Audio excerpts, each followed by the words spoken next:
Graduation photoshoot के दौरान मैं चुपचाप खिसक कर सरीना से सबसे दूर वाली जगह पर जाकर खड़ा हो गया। वो एक फोटो जिसे पाने के लिए मैं कभी किसी भी हद तक जा सकता था। अब मुझे उसकी कोई परवाह नहीं थी। पिछले जन्म में उसे मुझसे शादी करने के लिए मजबूर किया गया था और पूरे 6 साल मुझे उसका प्यार कभी नहीं मिला। अब जब मुझे दोबारा मौका मिला है और मैं ठीक उसी दिन वापस आ गया हूं जब मैं उसे प्रपोज करने वाला था, तो मैंने पीछे हटने का फैसला कर लिया है। मैंने कन्फेशन के लिए तैयार किया गया वो कस्टम मेड नेकलेस वापस कर दिया है। उसके बाद मैं अपने होम रूम टीचर के पास गया और अपनी कॉलेज एप्लीकेशन चेंज करवा ली। अब मैं जितना दूर जाऊंगा हमारे रास्ते उतने ही कम टकराएंगे। मेरे होम रूम टीचर ने मेरा फॉर्म लिया और उसे फाइल में रखते हुए कहा, जाओ क्लास में सबको बता दो, ग्रेजुएशन फोटोज के बाद कोई भी कहीं नहीं जाएगा। आज रात हमारी फेयरवेल डिनर है। मैंने सिर हिलाया, क्लास प्रेसिडेंट को मैसेज पास किया और स्कूल यार्ड की तरफ निकल गया। सबको अपनी अपनी पोजीशन में लाने में करीब आधा घंटा लग गया। लिली के चेहरे पर एक अजीब सी मुझे सब पता है वाली मुस्कान थी। बस देखती जाओ, उसने सेरीना से कहा। लियाम पक्का तुम्हारे ठीक बगल में आकर खड़ा होगा। तुम्हें वैसे भी फोटोज खिंचवाना पसंद नहीं है, तो टेक्निकली देखा जाए तो ये तुम दोनों की पहली फोटो होगी। वो ऐसा चांस कैसे छोड़ सकता है? सेरीना ने अपनी वो मुझे फर्क नहीं पड़ता वाली ठंडी एक्सप्रेशन बनाए रखी, लेकिन उसकी नजरें फिर भी सामने की तरफ ही भटक रही थी। आज मैंने उससे बात करने की कोई भी कोशिश नहीं की थी। पहले होता तो मैं कोई ना कोई बहाना ढूंढ ही लेता, कभी उसे ड्रिंक ऑफर करना, कभी पेन मांगना, बस किसी भी तरह उसके करीब जाने का बहाना। लेकिन आज मैं एकदम शांत खड़ा था। इससे क्या हो गया है? क्या ये इसलिए अपसेट है कि आज सुबह स्कूल आते वक्त मैंने इसका वेट नहीं किया? फाइन, वैसे भी वो हर साल अपने बर्थडे पर कोई ना कोई गिफ्ट मेरे लिए तैयार रखता ही है, तो इस बार मैं इसे जाने दूंगी। जब वो मुझे गिफ्ट देगा तो मैं उसे सबके सामने खोलूंगी। लेकिन लिली की बात अभी पूरी भी नहीं हुई थी कि सरीना की नजर मुझ पर पड़ी। मैं जे के कंधे के सहारे खड़ा था, सरीना से जितना हो सके उतना दूर। शायद किसी ने उसे धक्का देकर वहां कर दिया होगा। लिली के मुंह से ये शब्द बमुश्किल ही निकले थे कि सरीना ने महसूस किया कि हवा में जो टेंशन थी वो अचानक से एकदम ठंडी पड़ गई है। व्हाटएवर, उसने कोल्ड टोन में कहा। ठीक उसी वक्त एक लड़का आकर सरीना के सामने वाली जगह पर खड़ा हो गया। लियम, तुम श्योर हो कि तुम यहीं खड़े होना चाहते हो? सरीना तो एकदम उस तरफ है, तुम दोनों बहुत दूर हो। जे ने यह बात नोटिस की और धीरे से मेरी तरफ झुककर कहा, इट्स फाइन, मैंने जवाब दिया। कोई फर्क नहीं पड़ता कि मैं कहां खड़ा हूं। तभी फोटोग्राफर की आवाज गूंजी, ऑलराइट एवरीवन, हम शुरू कर रहे हैं। मैं 1, 2, 3 काउंट करूंगा और आप सब कहेंगे चीज। फोटोग्राफर की आवाज के साथ ही कैमरा क्लिक हुआ। सरीना की नजर सीधे मुझ पर, मेरी उस बड़ी और ब्राइट स्माइल पर आकर टिक गई और न जाने क्यों उसके सीने में अचानक से एक चिढ़ सी होने लगी। कुछ करीबी दोस्त फोटोग्राफर के साथ एक्स्ट्रा फोटोज क्लिक करवाने के लिए वहीं रुक गए। लिली ने सरीना को फिर से कोहनी मारी, अपनी ये आइस क्वीन वाली एक्टिंग अब बंद भी करो। देख रही हो ना लियाम के आसपास कितनी लड़कियों की भीड़ लगी है, सबको उसके साथ फोटो चाहिए। मैं बता रही हूं, वो तुम्हें जितना पसंद करता है ना, वो पक्का तुम्हारे पास आएगा एक फोटो के लिए, और जब वो आए तो ज्यादा भाव मत खाना। Fine, I get it. Sarina का मूड थोड़ा सा ठीक हुआ। उसने जानबूझकर खुद को एक ऐसी जगह पर खड़ा कर लिया जहां से वो साफ दिखे, सिर्फ इसलिए ताकि वो मेरे आने और उसे इनवाइट करने का वेट कर सके। कई लड़कों ने उससे फोटो के लिए पूछा और उसने हर किसी को मना कर दिया, सिर्फ मेरे लिए। लेकिन फिर उसने देखा कि एक के बाद एक लड़कियां मुझे फोटो के लिए बुला रही हैं और मैं हर किसी को हाँ कह रहा हूं। और तो और मैं खुद जाकर अपने होम रूम टीचर को भी फोटो के लिए बुला लाया, लेकिन मैं उसे पूरी तरह भूल चुका था। सरीना के ठीक बगल में खड़ी लिली उसके बदलते मूड को साफ महसूस कर रही थी। सरीना मानो एक चलता फिरता फ्रीजर बन गई थी। वो जहां जा रही थी हवा एकदम ठंडी होती जा रही थी। लिली ने बात संभालने की कोशिश की, शायद लियाम बस थोड़ा शर्मीला है। तुम्हें तो पता है ना कि वो सालों से तुम्हें पसंद करता है। छोटी सी बात पर गुस्सा मत हो। अगर तुम्हें सच में फोटो चाहिए तो फोन से तो कभी भी फोटो ली जा सकती है। सरीना ने उसे एक बेहद ठंडी नजर से देखा और बिना कुछ कहे वहां से चल दी। फोटोज का सिलसिला खत्म होने के बाद क्लास प्रेसिडेंट ने सबको फेयरवेल डिनर के लिए इकट्ठा किया। अब जाकर सब सच में फ्री महसूस कर रहे थे। ग्रेजुएशन पार्टी में टीचर्स एक अलग टेबल पर बैठे थे और ज्यादातर स्टूडेंट्स जाकर उनके साथ टोस्ट कर रहे थे। पिछले जन्म में मेरी नजरें सिर्फ और सिर्फ सरीना पर टिकी रहती थी। मैं हमेशा यही कैलकुलेट करता रहता था कि कब कन्फेस करना है, कब उसे गिफ्ट देना है। लेकिन अब मैंने जे को खींचा और खुद जाकर टीचर्स के साथ टोस्ट किया। हमने सेकेंड ईयर में साइंस ट्रैक चुना था और इन टीचर्स ने पूरे 2 साल हमें पढ़ाने में अपनी जान लगा दी थी। रात के 9 बजे थे और डिनर अब लगभग खत्म होने वाला था। तभी लिली हॉल के बीचों बीच गई, माइक उठाया और बोली, हे एवरीवन, लिसन अप। आज वो दिन है जब हम सब अपने अपने रास्तों पर निकल जाएंगे। आज हमारा ग्रेजुएशन डे है और आज सरीना का 18वां बर्थडे भी है। Let's all wish her a happy birthday. और हाँ, अगर किसी को कन्फेस करना है या कोई गिफ्ट देना है तो इस मौके को हाथ से मत जाने देना। जब वो ये बोल रही थी तो वो बार बार मेरी तरफ कुछ ज्यादा ही बड़ा चढ़ाकर इशारे कर रही थी, लेकिन मैं अपना सिर नीचे किए खाने में उलझा रहा और बीच बीच में बस अपना फोन चेक करता रहा। पूरा कमरा शोर से गूंज उठा। सब हैप्पी बर्थडे गाने लगे। सरीना के माथे पर हल्की सी सिलवटें आ गई। उसे इस तरह स्पॉटलाइट में आना बिल्कुल पसंद नहीं था, वो भी सबके सामने, और खास तौर पर मेरे सामने। कोई रिएक्शन नहीं। पूरे डिनर के दौरान वो उससे जितना हो सके दूर बैठा रहा और पूरी रात उसकी तरफ एक बार मुड़कर भी नहीं देखा। उसे खुद नहीं पता था कि वो क्यों मेरे हर एक मूवमेंट को नोटिस कर रही थी, लेकिन किसी न किसी तरह मेरी हर एक हरकत उसे बुरी तरह चुभ रही थी। इस वक्त उसका मूड एकदम रॉक बॉटम पर था। दिन भर की वो सारी फ्रस्ट्रेशन जो उसने रोक कर रखी थी अब अपने ब्रेकिंग पॉइंट पर पहुंच चुकी थी।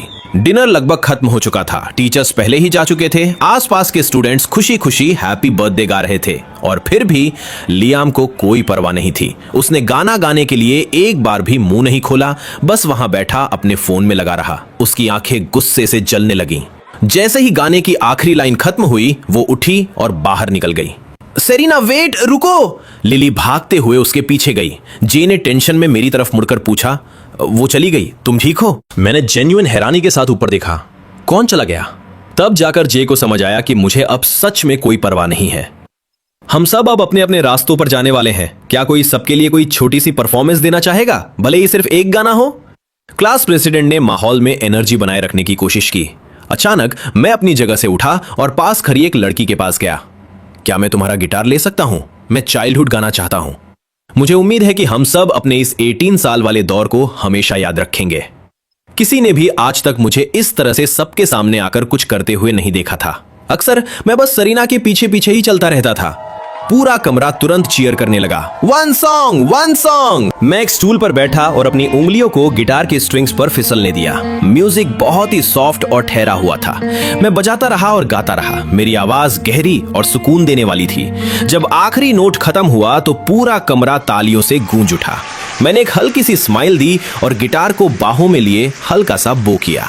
कुछ क्लासमेट्स ने इस पल को अपने फोन में रिकॉर्ड कर लिया था और उसे क्लास के ग्रुप चैट में डाल दिया।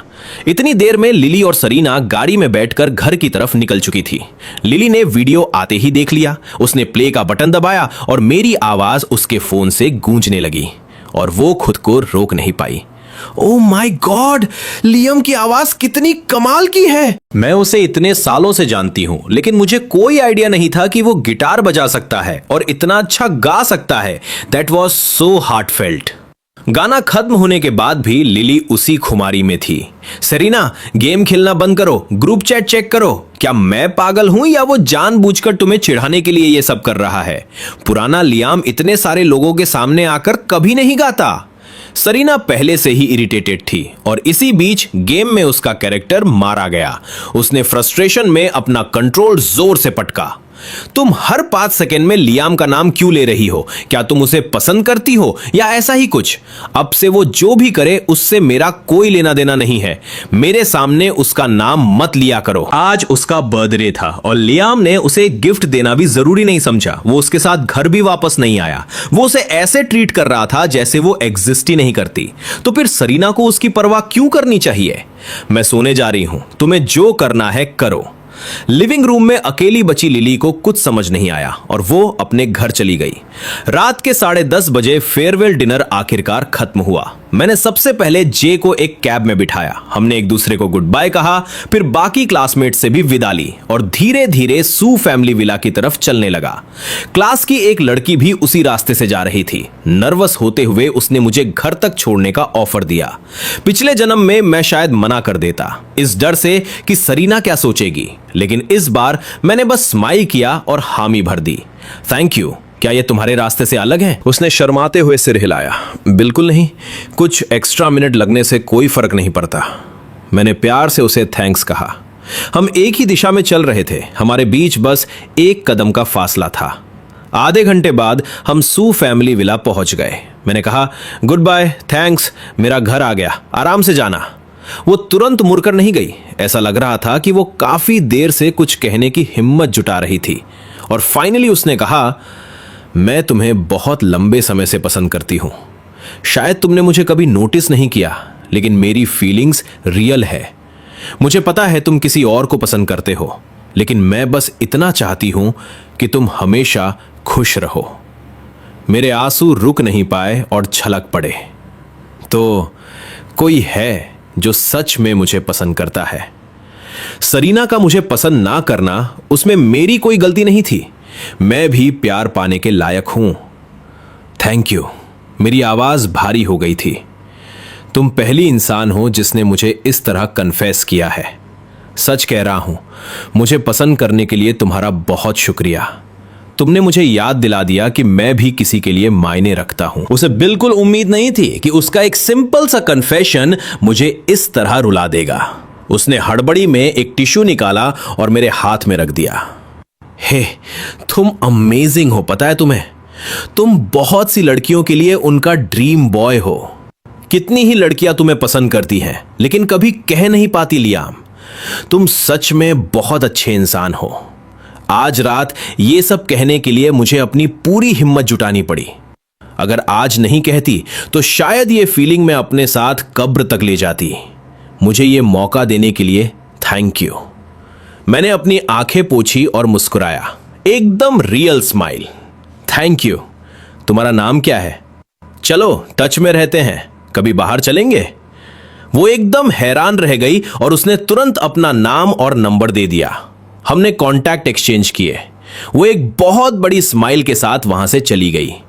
मैं उसे जाते हुए देखता रहा, बिना ये नोटिस किए कि सेकेंड फ्लोर की बालकनी के अंधेरे में एक साया खड़ा ये सब कुछ देख रहा था। सरीना एक ठंडी और मजाकिया स्माइल के साथ मुझे नीचे घूर रही थी। वो भगवान जाने कितनी बार मेरे गाने का वीडियो प्ले कर चुकी थी। वो इतनी देर से यहां ऊपर खड़ी मेरा वेट कर रही थी और उसे देखने को क्या मिला? मैं हंस रहा था और वीचैट पर किसी लड़की को ऐड कर रहा था। तो तुम्हारा प्यार ऐसा दिखता है? सरीना ने नफरत से सोचा। कितना चीप है। आज मेरा 18वां बर्थडे है, मेरी लाइफ का सबसे इंपॉर्टेंट दिन, और तुमने मुझे पूरे दिन इग्नोर किया। और अब तुम यहां उस लड़की के साथ मुस्कुरा रहे हो जिसने तुम्हें कन्फेस किया। लियाम, तुम सच में लड़कियों के बिना एक दिन भी नहीं रह सकते हैं ना? अब मेरे पीछे रेंगते हुए वापस मत आना। मेरे अंदर जाने के बाद ही सरीना फाइनली अपने कमरे की तरफ बढ़ी। अगर वो बर्थडे गिफ्ट लेकर वापस आता है, उसने सोचा, तो वो इस बात को जाने देगी। ये उसका आखिरी चांस है, वरना वो उसे अपने पीछे पीछे घूमने देना बंद कर देगी। एक एक मिनट गुजर रहा था। उसने बार बार चेक किया कि कहीं उसके बेडरूम का दरवाजा लॉक तो नहीं है, लेकिन रात के 11:30 बज चुके थे और मैं अभी तक नहीं आया था। सरीना ने फाइनली हिम्मत करके दरवाजा खोला।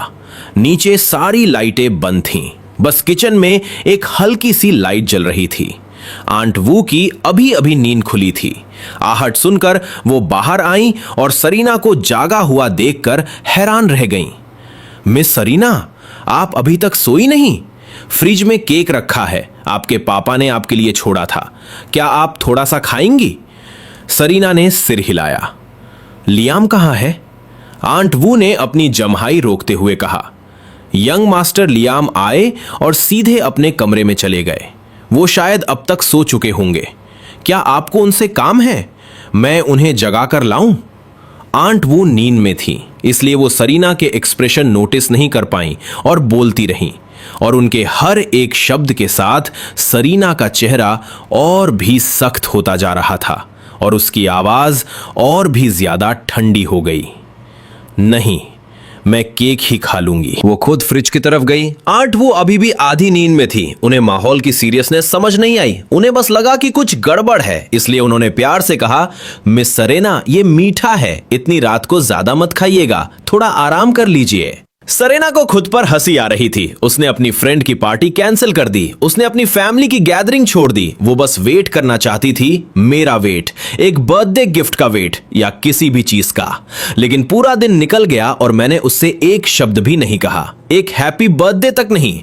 और उसके ऊपर से मैं किसी और लड़की के साथ हंस रहा था और बातें कर रहा था। वो आग बबूला थी, गुस्से से पागल हो रही थी, ऐसा गुस्सा जिसे कोई भी शांत नहीं कर सकता था।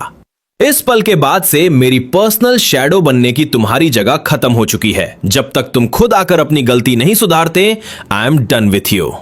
और इस तरह वो आइस क्वीन गुस्से और बेचैनी में पूरी रात करवटें बदलती रही। वो सो नहीं पाई।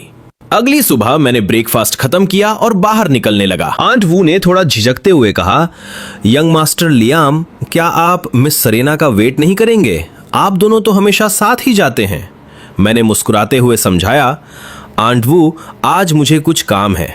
हम अब बड़े हो गए हैं। अगर हम हमेशा ऐसे ही चिपके रहेंगे तो लोग बातें बनाना शुरू कर देंगे। आंट वू ने हैरानी से कहा, कल रात 11 बजे के बाद मिस सरेना उठी थी और उन्होंने केक खाया। मुझे तो लगा था कि उन्हें मीठा पसंद नहीं है। मैंने कंधे उचका दिए। शायद उनका मन होगा। मैं ये समझने का नाटक नहीं करता कि वो क्या सोचती हैं।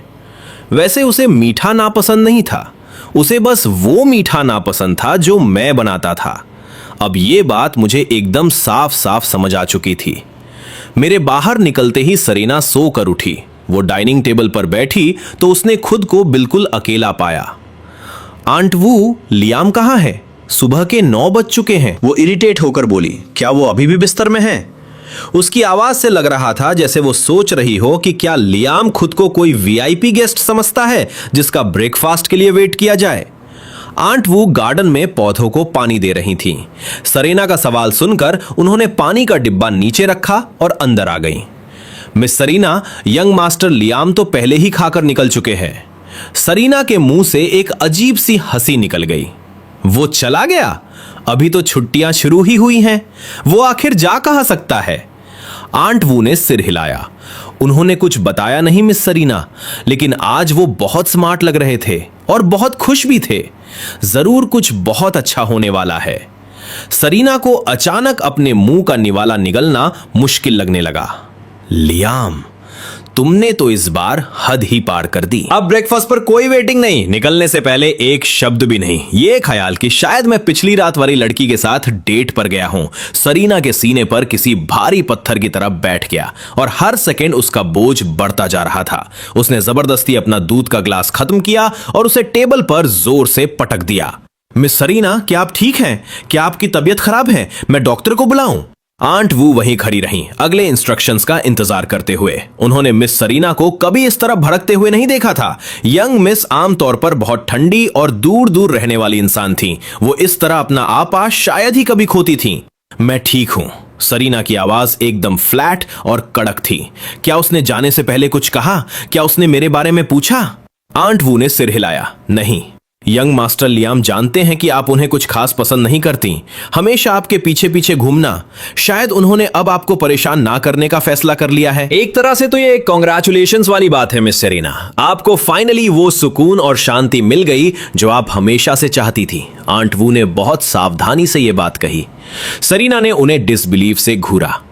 तो आपको पता था कि मैं उसे पसंद नहीं करती और अब आपको लगता है कि मुझे इस बात पर खुश होना चाहिए? आंट वू को लगा कि आज मिस सरीना के साथ कुछ तो गड़बड़ है। वो कभी इतने सवाल नहीं पूछती थी और इस तरह तो बिल्कुल बात नहीं करती थी।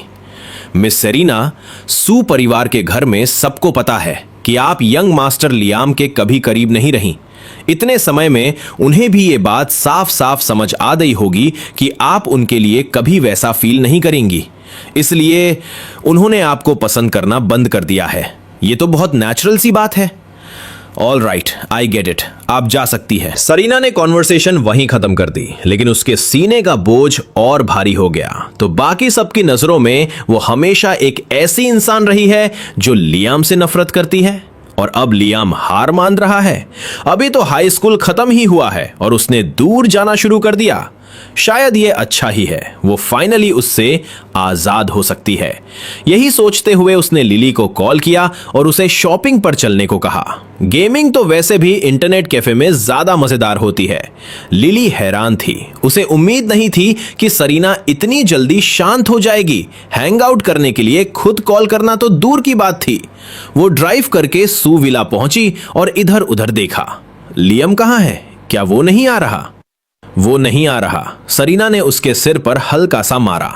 तुम बार बार लियम का नाम क्यों ले रही हो? कहीं तुम ही तो उसे पसंद नहीं करने लगी, क्योंकि तुम मुझसे ज्यादा इंटरेस्टेड लग रही हो। लिली ने अजीब सी स्माइल के साथ अपनी नाक रगड़ी। मजाक कर रही हो तुम? मुझे बस तुम्हारे पीछे उसे देखने की आदत सी हो गई है। वैसे वो है कहां? सच में नहीं आ रहा? सरीना ने बिना परवाह किए कंधे उचकाए। वो पहले ही निकल चुका है। भगवान जाने किस लड़की के साथ बाहर घूम रहा है। चलो चले। ये सुनकर लिली ने टॉपिक वही छोड़ दिया। मैं बस से उतरा और कल वाली शॉप के एड्रेस की तरफ बढ़ने लगा। अंदर कदम रखते ही एक स्टाफ मेंबर ने मुझे ग्रीट किया और सीधे स्टोर मैनेजर को बुला लाया। हमने कल बहुत बातें की थी।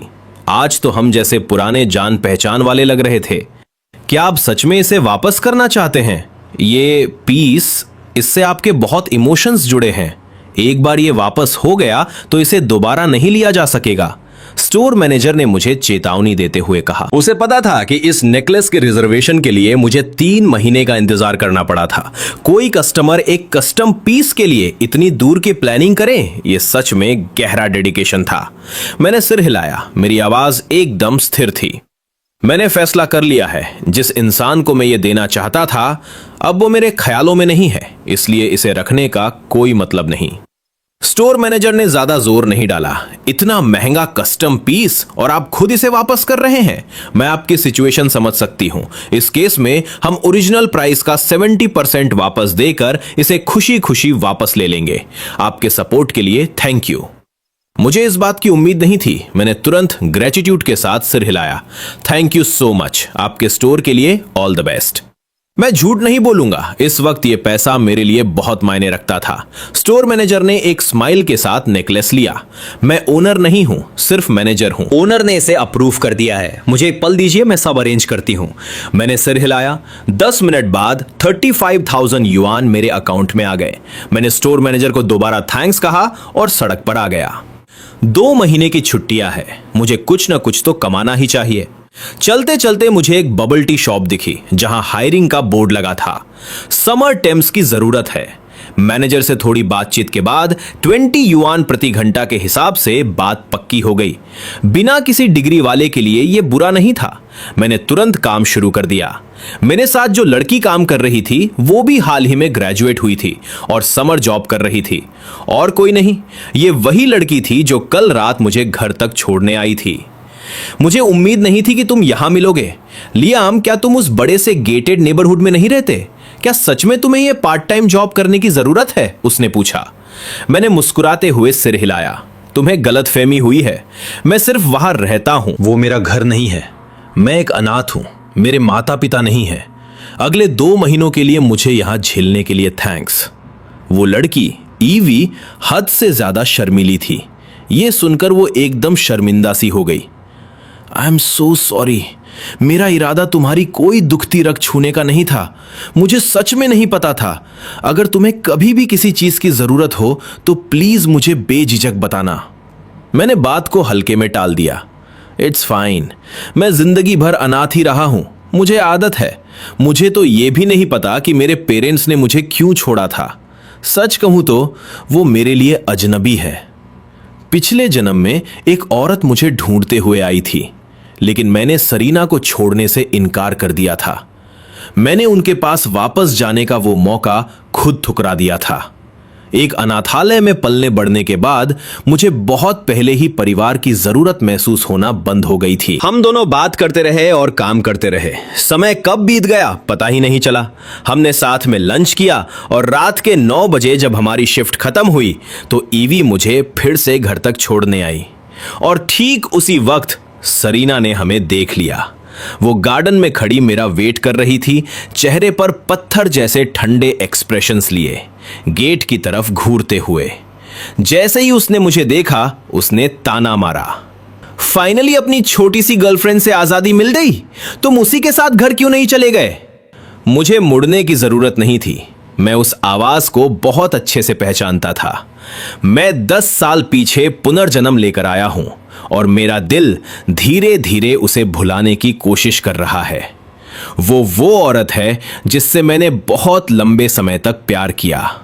मेरा हर एक कतरा, मेरे शरीर का हर एक सेल कभी उससे प्यार करता था। और अगर उसने पिछले जन्म में मुझे इतनी गहरी चोट न पहुंचाई होती तो मैं कभी उसे छोड़ना नहीं चाहता। वो कभी मेरी लाइफलाइन थी, लेकिन उसने जो जख्म दिए वो सबसे गहरे थे। उसने जानबूझकर मुझे एक ऐसे अंधेरे में धकेल दिया जहां मैं पहले कभी नहीं था। मैं उससे बहुत कुछ पूछना चाहता हूं कि उस दिन उसने मेरा कॉल क्यों नहीं उठाया? क्यों वो किसी और आदमी के बच्चे की मां बनने वाली थी? क्यों उसने मुझसे कभी प्यार नहीं किया, फिर भी मुझे बार बार जलील किया? लेकिन वो मेरे पिछले जन्म वाली इंसान नहीं है। मैं वो आदमी हूं जिसे सब कुछ याद है और इसलिए अब हम कभी एक नहीं हो सकते। मिस्सू, क्या आपको कोई काम है? बताइए। मैंने एकदम शांति से बात की। मेरे और उसके बीच अब उतनी ही दूरी थी जितनी किसी ऐसे अजनबी से होती है जिससे मुझे सिर्फ फॉर्मेलिटी निभानी हो। सरीना गार्डन की रेलिंग के सहारे खड़ी हो गई। उसके माथे पर सिलवटें आ गई। मैं अब उसे मिस्सू कह रहा था। पहले मैं हमेशा उसके पीछे पीछे घूमता था और पूरे 3 साल तक बेशर्मों की तरह उसे सरीना बुलाता था। और अब बिना किसी वार्निंग के सब बदल गया। वो हमेशा इतनी श्योर थी कि मैं उससे प्यार करता हूं। सरीना के सीने में कुछ अजीब सा हुआ। जब उसने पहली बार मुझे उस लड़की के साथ वापस आते देखा था तो उसने कुछ खास नहीं सोचा था। उसे पता था कि मैंने खुद को दिन रात एक करके सिर्फ इसलिए मेहनत की थी ताकि मैं उसी यूनिवर्सिटी में जा सकूं जहां वो जाने वाली है। मेरे दिल में किसी और के लिए जगह हो ही कैसे सकती थी? लेकिन अभी मेरी आंखों में देखते हुए उसे कुछ भी नहीं दिखा, बस एक शांत गहरा अंधेरा। पहले उसे बस मुड़कर देखना होता था और मेरी चमकती आंखों में उसे सब दिख जाता था। वो ना छुपने वाली चाहत, वो शांत सी जरूरत।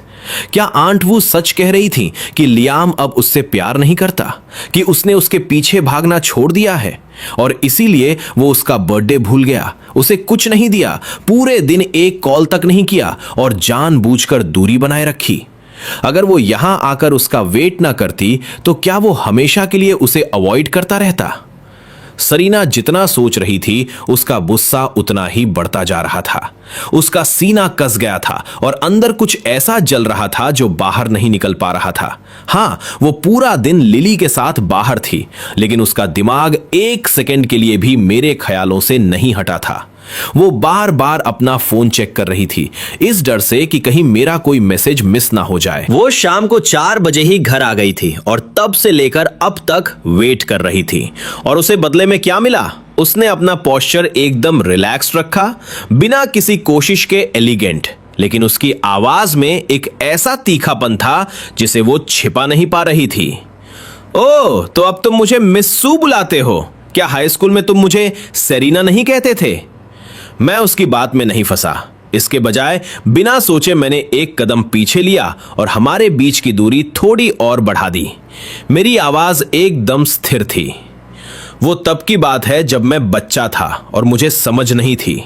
ये दोबारा नहीं होगा। क्या कुछ और काम है मिस्सू? अगर नहीं तो मैं अंदर जा रहा हूं।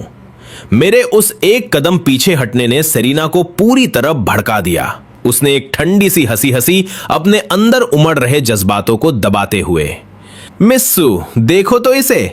फाइन, तो फिर जाकर मेरे लिए एक बोल नूडल्स बनाओ, मुझे भूख लगी है। सच तो यह था कि वो मेरा पीछे हटना बर्दाश्त नहीं कर पा रही थी। उसे बस मुझे यहां थोड़ी और देर रोके रखने का एक बहाना चाहिए था, लेकिन उसका प्राइड उसे कुछ भी सॉफ्ट बोलने की इजाजत नहीं दे रहा था। इसलिए उसने अपनी बेचैनी को एक हुक्म के पीछे छिपा लिया। मैंने हल्का सा सिर हिलाया और किचन की तरफ मुड़ गया। पिछले जन्म में मैंने 4 साल उसके लिए खाना बनाया था। मुझे अच्छे से पता था कि उसे क्या पसंद है और क्या नहीं। हरी प्याज नहीं, अदरक नहीं, सिरका नहीं और आम से एलर्जी। मुझे उसके बारे में सब कुछ पता था और उसे मेरे बारे में कुछ नहीं। उसके लिए मैं बस एक बेकार सी परछाई था, इतना भी कीमती नहीं कि वो मुझे समझने के लिए अपना एक पल भी खर्च करे। लेकिन कोई बात नहीं, जब मैं फाइनली हमेशा के लिए यहां से चला जाऊंगा तो वो बिना किसी लड़ाई के मुझे आसानी से जाने देगी। 5 मिनट बाद मैं बाहर आया। मेरे हाथों में नूडल्स का एक गरम बाउल था, जिसके ऊपर एक पोच्ड एग और साइड में हैम का एक स्लाइस रखा था। मैंने उसे आराम से उसके सामने रख दिया। मिस्सू, प्लीज खा लीजिए, मैं अब सोने जा रहा। सरीना ने अचानक अपना हाथ आगे बढ़ाया और मेरी कलाई पकड़ ली। उसकी उंगलियों की गर्माहट ने मुझे एकदम सुन्न कर दिया। तुम्हें क्या लगता है तुम कहां जा रहे हो? उसकी आवाज जानबूझकर सख्त थी। क्या तुम बस मुझे छोड़कर जा रहे हो ताकि मैं ये बाउल खुद धोऊं? सच तो यह था कि वो बस चाहती थी कि मैं थोड़ी देर और रुकूं, भले ही शांति से। उसने खुद को खराब नूडल्स खाने के लिए तैयार कर लिया था, क्योंकि मैंने पहले कभी उसके लिए यह बनाया नहीं था। लेकिन जब उसने चॉपस्टिक से पहला निवाला उठाया और खाया तो एक जानी पहचानी लेकिन हैरान कर देने वाली गर्माहट उसके मुंह में घुल गई। आंट वू के खाने से भी बेहतर। उसने पलकें झपकाई और खुद को रोकने से पहले ही बोल पड़ी, मुझे नहीं पता था कि तुम इतना अच्छा बना सकते हो। उन शब्दों के पीछे एक ऐसी तारीफ छिपी थी जिसका उसे खुद भी एहसास नहीं था। मैं मुस्कुराया, लेकिन मेरी आंखों में एक कड़वाहट थी। पिछले जन्म में मैंने जो कुछ भी बनाया सिर्फ इसलिए बनाया ताकि वो मुझे थोड़ा सा पसंद करने लगे। उस समय मैं 10 बार खाना बनाता था और वो शायद एक बार उसे छूती थी। हमेशा कहती थी अच्छा नहीं है। अब समझ आया कि प्रॉब्लम मेरे खाने में नहीं थी, वो बस मेरी बनाई हुई कोई चीज नहीं चाहती थी। और अब फाइनली वो कह रही है कि खाना अच्छा है। क्या इस बात का अब कोई मतलब रह गया है? लेकिन जैसे ही मुझे अपने पिछले जन्म की सारी बातें याद आईं, मेरा दिल उसी पुराने दर्द से भर गया। ऐसा लगा जैसे हर तरफ से 1000 छोटी छोटी सुइयां चुभ रही हों। खाना हो गया, मैं इसे धो देता हूं। मैंने अपना हाथ पीछे खींच लिया। मेरी आवाज एकदम फ्लैट थी। इतनी भी क्या जल्दी है? सरीना की चॉपस्टिक्स पर पकड़ मजबूत हो गई। उसे बस कुछ और मिनट चाहिए थे, शायद बस कुछ और शब्द। मैंने जवाब नहीं दिया।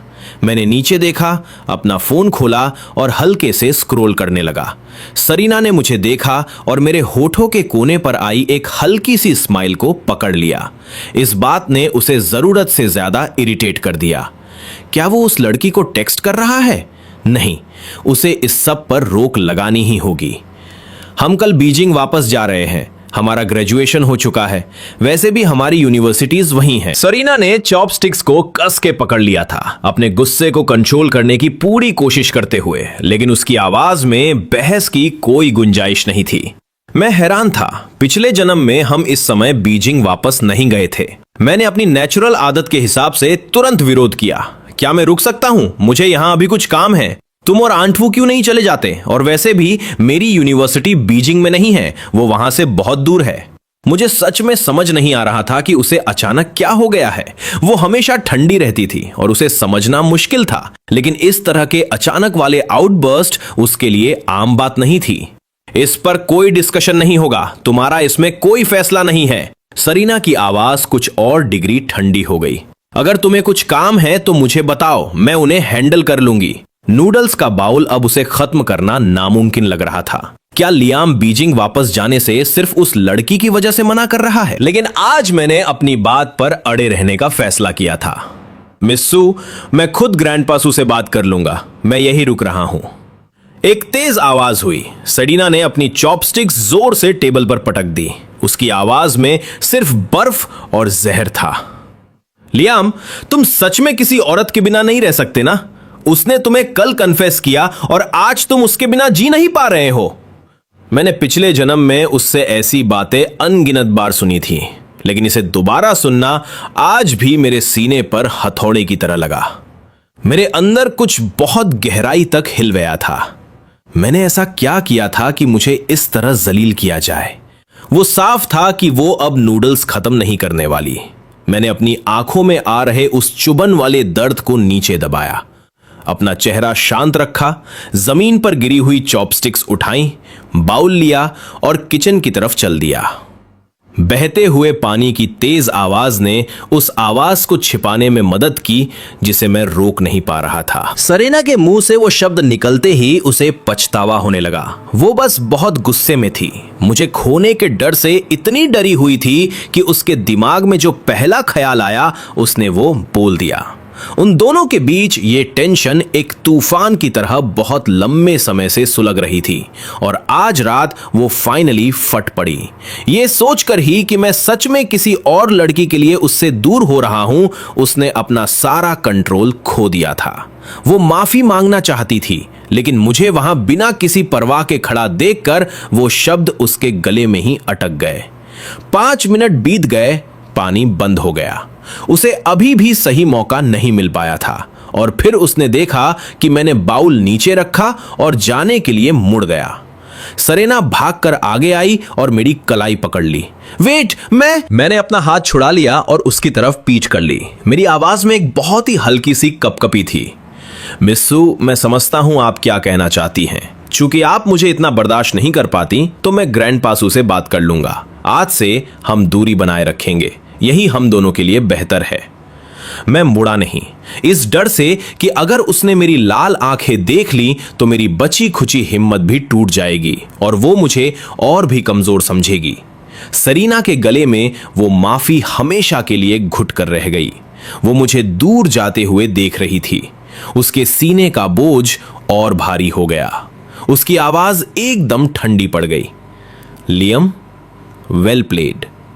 अगर तुम यही चाहते हो तो यही सही। उसने माफी मांगने के लिए अपना सिर नीचे करना शुरू कर दिया था, लेकिन ऐसा लगा जैसे मैं वो माफी चाहता ही नहीं था। उसके सीने का दर्द और तेज हो गया। उसने मुझे बिना एक बार भी मुड़कर देखे सीढ़ियां चढ़ते हुए देखा और आखिर में उसने कुछ नहीं कहा। आंट वू ने दरवाजा जोर से बंद होने की आवाज सुनी, हड़बड़ी में बाहर आई और मुझे अकेले ऊपर जाते हुए देखा। Young master Liam, miss Sarina कहां है? क्या आप दोनों की लड़ाई हुई है? मैंने सिर हिलाया। मेरी आवाज बहुत धीमी थी। मुझे मिस सू से लड़ने का क्या हक है?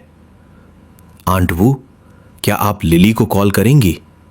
मिस सरीना उसके सबसे करीब हैं, शायद वो उसी के पास गई हों।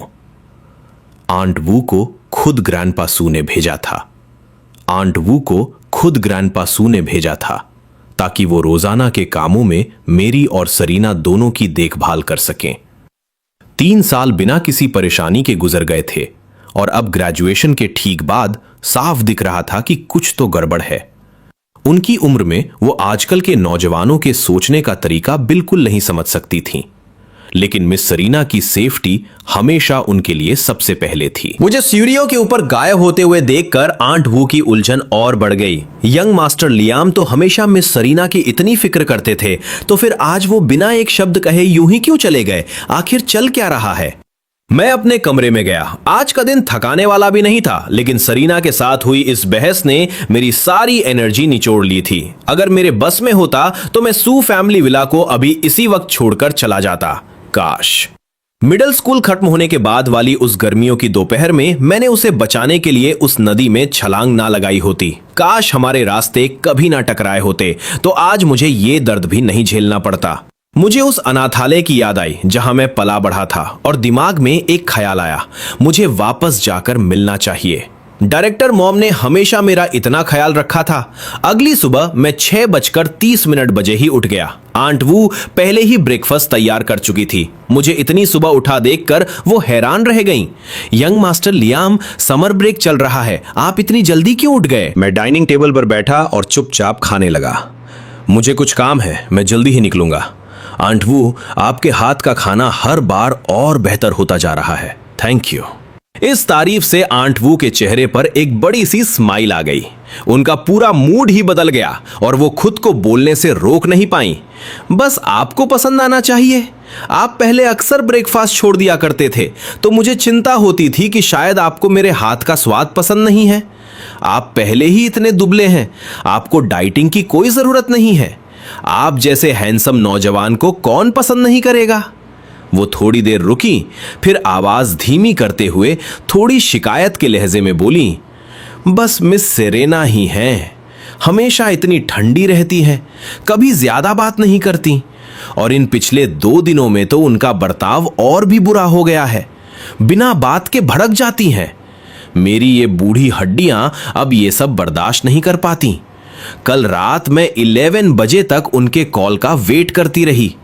मुझे तो वो पुराने दिन याद आते हैं जब आप हमेशा मिस सेरेना के साथ रहा करते थे।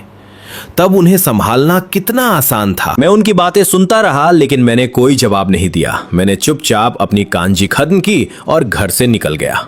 बस में बैठते ही मेरा फोन बजा। ये मेरे होम रूम टीचर का कॉल था। लियाम, यहाँ एक सिचुएशन है। मेरे पास तुम्हारी तरफ से 2 कॉलेज एप्लीकेशन आई है, एक चिंगबे यूनिवर्सिटी के लिए और एक वाबे यूनिवर्सिटी के लिए। मुझे एक आखिरी बार कंफर्म करना है कि तुम अपने स्कोर्स के हिसाब से कौन सी चुन रहे हो। सच कहूं तो मुझे उम्मीद है कि तुम चिंगबे ही चुनोगे, वो बेस्ट है। मेरी आवाज फोन पर एकदम स्थिर, शांत और थोड़ी सी दूर दूर सी थी। Teacher, thank you. वो एप्लीकेशन शायद मुझसे गलती से सबमिट हो गई थी। मैंने पक्का एक एक्स्ट्रा कॉपी लगा दी होगी, लेकिन मैंने अपना फैसला कर लिया है। मुझे वाबे यूनिवर्सिटी ही जाना है। प्लीज आप चिंगबे वाली एप्लीकेशन फाड़ दीजिए। आपको हुई परेशानी के लिए आई एम सॉरी। मेरे होम रूम टीचर गर्मजोशी से हंसे। ये अच्छी बात है कि तुम्हें पता है कि तुम्हें क्या चाहिए लियाम। जब तक तुम श्योर हो, तुम जहां भी जाओगे चमकोगे। मेरे पास अभी बहुत काम है, तो बात यहीं खत्म करते हैं। मैंने फोन काटा और खिड़की के बाहर गुजरती हुई सड़कों को देखने लगा। मैं खुद को मुस्कुराने से रोक नहीं पाया। फाइनली कुछ तो बदला है। इस वक्त मैं बस सेरेना से जितना हो सके उतना दूर जाना चाहता हूं, एक ऐसी जगह जहां वो ना हो, और फाइनली वो इंसान बन सकूं जो मैं हमेशा से बनना चाहता था। इस बीच स्कूल के ऑफिस में टीचर्स स्टूडेंट्स की फाइल्स अरेंज कर रहे थे और आपस में गपशप कर रहे थे। क्लास प्रेसिडेंट और एकेडमिक रेप को भी मदद के लिए बुलाया गया था। मेरे home room teacher mister pan ने मेरी चिंगबे यूनिवर्सिटी की एप्लीकेशन बाहर निकाली और क्लास प्रेसिडेंट के हाथ में थमा दी। इसे पार दो। उनकी आवाज में एक असली पछतावा था। कितने टैलेंट की बर्बादी है। हमारी क्लास में 60 बच्चे हैं और सिर्फ वही एक है जो इतनी दूर जा रहा है। क्लास प्रेसिडेंट का हाथ वही रुक गया। क्या लियाम सेरेना के सबसे करीब नहीं था? वो उसके पीछे पीछे सेम स्कूल में क्यों नहीं जा रहा? उसके अंदर कुछ अजीब सा होने लगा। ये बहुत बड़ी बात है। क्लास में सबको पता था कि लियाम सेरेना की पर्सनल शैडो था। फर्स्ट ईयर से लेकर 3rd ईयर तक लगातार 3 साल वो दोनों हमेशा साथ रहते थे, और ये बात भी पूरे स्कूल को पता थी कि लियाम सेरेना को पसंद करता है। और अब अचानक से लियाम ने अपनी एप्लीकेशन चेंज कर दी, वो भी बीजिंग से इतनी दूर की एक यूनिवर्सिटी के लिए। अगर सेरेना को यह बात पता चल गई तो क्या होगा, ये तो सोचना भी मुश्किल है। सच में तहलका मच जाएगा। अगले कुछ दिनों तक मैं सुबह जल्दी घर से निकल जाता और रात को देर से वापस आता। मैं जानबूझकर सेरेना को अवॉइड कर रहा था और यह तरीका काम भी कर रहा था। हमारा एक बार भी आमना सामना नहीं हुआ। मुझे अंदर से एक अजीब सी राहत मिल रही थी। सेरेना के साथ बहस करना मुझे जितना थका देता था उतना कोई और चीज नहीं थकाती थी। पर वैसे भी अब हमारे बीच लड़ने के लिए कुछ बचा ही कहां था। हमारा तो अब कोई असली रिश्ता भी नहीं रहा था। मैं बस यही उम्मीद कर रहा था कि सेरेना जल्दी से बीजिंग वापस चली जाए ताकि हम फाइनली एक दूसरे से पूरी तरह दूर हो सके। अपने अगले डे ऑफ पर मैंने जे के साथ मूवी देखने का प्लान बनाया हुआ था। जब मेरी आंख खुली तो मैंने लंबी अंगड़ाई ली और उठकर बैठ गया। बाहर की धूप बहुत खूबसूरत लग रही थी और उसे देखकर मेरा मूड भी अच्छा हो गया। फाइनली एक ऐसा दिन जब मैं चैन की सांस ले सकता हूं। मैं बस लेकर शहर के सबसे बड़े बुक स्टोर पहुंचा। मैं परफ्यूमरी पर कुछ किताबें ढूंढ रहा था ताकि मैं पहले ही अपनी तैयारी शुरू कर सकूं। एक किताब मिलने के बाद मैं खिड़की के पास वाली एक सीट पर बैठ गया और शांति से पढ़ने लगा। कांच से छनकर आती हुई एक हल्की सी रोशनी मेरे चेहरे पर पड़ रही थी, जिससे मेरे नए नक्श और भी ज्यादा शार्प लग रहे थे। मैंने थोड़ा सा पोजीशन बदली ताकि लाइट सीधे किताब के पन्नों पर पड़े। पानी जैसी साफ वो चमकती आंखें, जैसे एक तराशे हुए चेहरे पर जड़े हुए 2 खूबसूरत पत्थर हों, एकदम शांत और सुकून से भरी हुई। ठीक उसी वक्त एक लड़की बुक स्टोर में आई और उसकी नजर सीधे खिड़की के पास बैठे मुझ पर पड़ी। वो खुद को रोक नहीं पाई। उसने अपना फोन निकाला, चुपचाप मेरी एक फोटो खींची और उसे स्कूल के एलुमनाई ग्रुप चैट में पोस्ट कर दिया। कैप्शन था, I think I just found the one. Group chat तुरंत ब्लास्ट हो गया। उसकी दोस्तों के मैसेज की बाढ़ आ गई। ओ वाओ, ये तो लिटरली मेरा ड्रीम बॉय है। ये कौन है? He is so handsome. मैं इसे क्लेम कर रही हूं। मुझे लगता है मुझे प्यार हो गया है। क्या किसी के पास इसका कांटेक्ट है? ये इतना गुड लुकिंग कैसे हो सकता है? ये कौन से स्कूल से है? मैंने इसे पहले नोटिस कैसे नहीं किया? कोई इसका नाम बताओ यार, मैं अभी के अभी उस बुक स्टोर जा रही हूं। मैसेजेस लगातार आ रहे थे, यहां तक कि किसी ने तो मेरी फोटो को अपने फोन का वॉलपेपर तक बना लिया था। इसी बीच लिली बाहर सरीना को कार चलाने की प्रैक्टिस करवा रही थी। लिली का फोन लगातार बज रहा था, जो इतना इरिटेटिंग था कि उसने फाइनली चैट खोली और स्क्रॉल करने लगी। जब उसने लियाम की वो फोटो देखी तो उसके मुंह से एक हल्की सी सीटी निकल गई। वो हड़बड़ी में सरीना के पास गई, जो अभी भी स्टीयरिंग व्हील के पीछे बैठी थी। सरीना, ग्रुप चैट चेक करो, शायद तुम्हें इसे खुद हैंडल करना पड़े। सरीना ने अभी अभी अपनी ड्राइविंग का एक राउंड पूरा किया था। उसने बिना कोई परवाह किए पानी की बोतल उठाई और एक घूंट पिया। ऐसा क्या है जिसे मुझे हैंडल करना पड़े? तुम खुद ही डील कर लो। पिछले कुछ दिनों से उसे ऐसा लग रहा था जैसे उसने खुद को कहीं खो दिया है, इसलिए खुद को बिजी रखने के लिए वो ड्राइविंग प्रैक्टिस में डूब गई थी। वो फिर से अपने उसी पुराने, दूर रहने वाले और अनटचेबल वर्जन में वापस जा रही थी। अगर लियाम को उसकी परवाह नहीं है तो वो भी क्यों पकड़े रहे? मैं तो हैंडल कर लूंगी, लेकिन वो मेरा नहीं है कि मैं उसे मैनेज करूं। लिली ने एक बड़ी सी स्माइल के साथ अपना फोन आगे बढ़ाया। अगर मैं खुद हैंडल करने गई तो तुम पक्का मुझ पर भड़क जाओगी। सच कहूं तो मुझे आज ही रियलाइज हुआ है कि लियाम अब कितना ज्यादा गुड लुकिंग हो गया है। लिली अपनी बात पूरी भी नहीं कर पाई थी कि सरीना ने उसके सिर पर एक हल्की सी चपत लगा दी। जबान संभाल के। सरीना का चेहरा सख्त हो गया। मेरे सामने उसका नाम दोबारा मत लेना, उसका मुझसे कोई लेना देना नहीं है। नथिंग। वो मुड़ी और दोबारा स्टीयरिंग व्हील के पीछे बैठ गई, एक और राउंड के लिए तैयार होते हुए। लेकिन लिली तो लिली थी। उसे पता था कि सरीना कहती कुछ है और उसका मतलब कुछ और होता है। उसने जानबूझकर ग्रुप चैट के मैसेज जोर जोर से पढ़ना शुरू कर दिया। ओ, तो इसका नाम लियाम है। He is so good looking. मैं इसका नंबर लेने के लिए अभी बुक स्टोर जा रही हूं। मेरा ड्रीम बॉय सच में बहुत गॉर्जियस है। बुक स्टोर ना, मैं अभी आ रही हूं। ये शब्द अभी लिली के मुंह से पूरे निकले भी नहीं थे कि सरीना एकदम सुन्न पड़ गई। उसने झटके से लिली के हाथ से फोन छीना और एक एक करके सारे मैसेजेस स्क्रॉल करने लगी, जब तक कि उसकी नजरें उस फोटो पर आकर नहीं रुक गईं। फोटो में मैंने बस एक कैजुअल सी ब्लू जैकेट और जीन्स पहनी थी, लेकिन मेरे चेहरे पर एक ऐसी चमक थी जो सरीना ने पहले कभी नहीं देखी थी। जैसे मैं अपनी पूरी जिंदगी में सबसे ज्यादा जिंदा इसी पल लग रहा हूं। सच तो यह था कि मैं हमेशा से ऐसा ही दिखता था, बस पहले मैं हमेशा उसके पीछे पीछे चलता था, सिर झुकाए, हिचकिचाता हुआ। इसलिए सरीना ने मुझे कभी उस तरह नोटिस ही नहीं किया। सरीना का चेहरा हर गुजरते सेकंड के साथ सख्त होता जा रहा था। उसकी उंगलियां स्क्रीन पर तेजी से चलने लगी। उसने ग्रुप चैट में एक मैसेज डाला जो किसी वार्निंग शॉट की तरह लगा। सभी लोग, लियाम की वो फोटो अभी के अभी डिलीट करो। ये उसके प्राइवेसी और इमेज राइट्स का वायलेशन है। इसे डिलीट करो वरना अंजाम भुगतने के लिए तैयार रहो। मुझे तुम में से हर एक के पीछे अपने वकील भेजने में जरा भी हिचकिचाहट नहीं होगी। चैट पल भर में शांत हो गई। हर कोई जानता था कि सरीना सू बीजिंग के सबसे पावरफुल परिवारों में से एक की बेटी है। कोई ऐसी इंसान नहीं जिससे कोई भी पंगा लेना चाहे। वो कभी स्कूल के एल्यूमिनाई ग्रुप चैट पर ध्यान नहीं देती थी। यह पहली बार था जब उसने वहां कुछ बोला था, और वो भी लियाम को प्रोटेक्ट करने के लिए। कुछ सेकंड बीते और फिर कुछ दबे दबे से मैसेज आने लगे। ओ वाओ, सरीना सच में कुछ और ही है। मैं इस वक्त लियाम की जगह होना चाहती हूं। सोचो तुम्हारे पीछे खड़ा होने वाला कोई ऐसा इंसान हो। बस प्रॉब्लम यह है कि मैं एक लड़की हूं, वरना मैं भी चाहती कि वो मुझे ऐसे ही प्रोटेक्ट करे। लिली ये सब साइड में खड़ी होकर देख रही थी, अपनी हंसी को बमुश्किल रोकते हुए। ये एक बहुत बड़ा पावर मूव था। अगर लियाम को इस बारे में पता चला तो वो सच में बहुत टच फील करेगा। क्या हो अगर मैं किसी तरह चुपके से उसे ये बात बता दूं? सरीना ने उसे रोका नहीं तो लिली एक्शन में आ गई। स्कूल में उसके अच्छे कॉन्टैक्ट्स थे, इसलिए उसने तुरंत जे से बात की और उसे ये खबर मुझ तक पहुंचाने को कहा। जैसे ही जे को मैं मिला, वो एकदम गुस्से में भरा हुआ था। ये लड़कियां भी अजीब है, क्या उन्हें समझ नहीं आता कि तुम्हारी फोटो को इस तरह ग्रुप चैट में डालना तुम्हें कितना अनकंफर्टेबल फील करा सकता है? अगर सरीना ने बीच में आकर कुछ नहीं कहा होता तो भगवान जाने वो फोटो कहां कहां पहुंच जाती।